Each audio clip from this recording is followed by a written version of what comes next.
la lumière du monde. Racine la lumière du monde. De Mombosa, qui vient performer 40 heures qui s'est fait gros wash. Nous chantons un Saint-Marc, la Tibolique. Monsieur Chamel Paula qui c'est la coupe MTV 49. Mesdames et messieurs, frère, ce groupe Racine la lumière du monde. De Mombosa. Ah, premier reine. Bon bagaille, belle bagaille. Mesdames et tellement belle frère.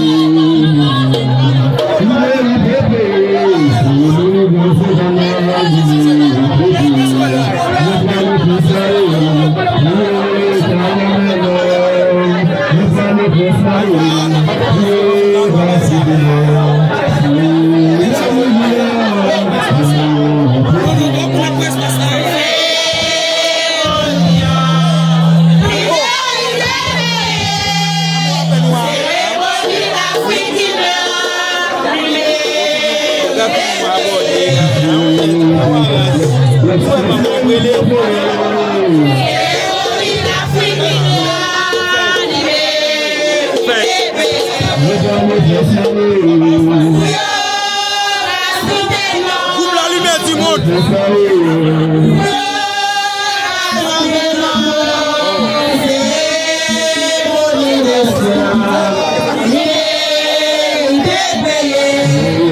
Racine la lumière du monde.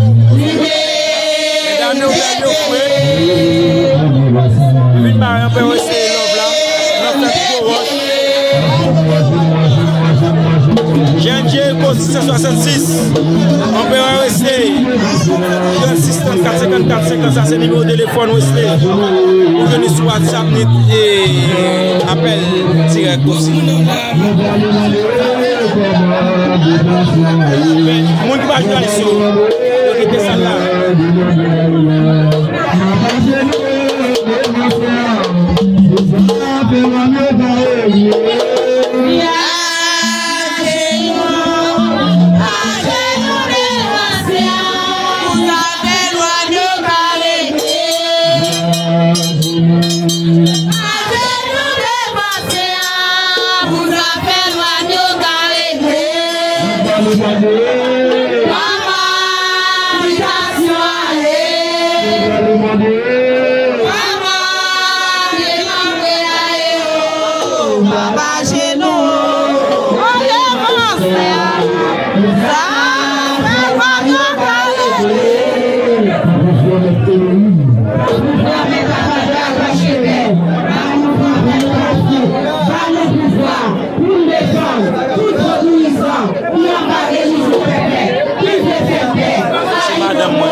Madame.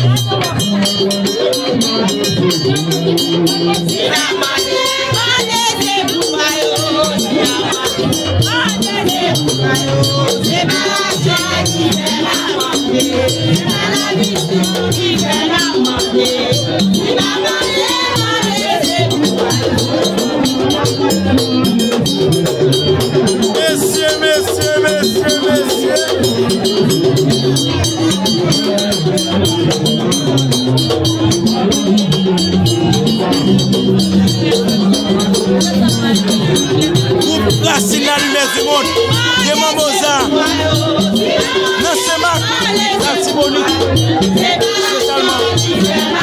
Il y a un moulin, il va faire rester l'homme.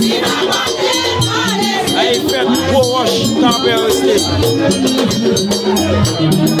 Avec Mombosa. Il faut qu'il puisse danser dans le groupe de Mombosa. C'est Racine la lumière du monde.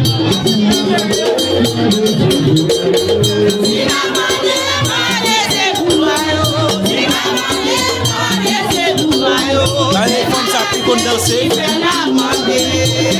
Et qui dit belle tout. Dans le groupe ça, les femmes ça puisse belle.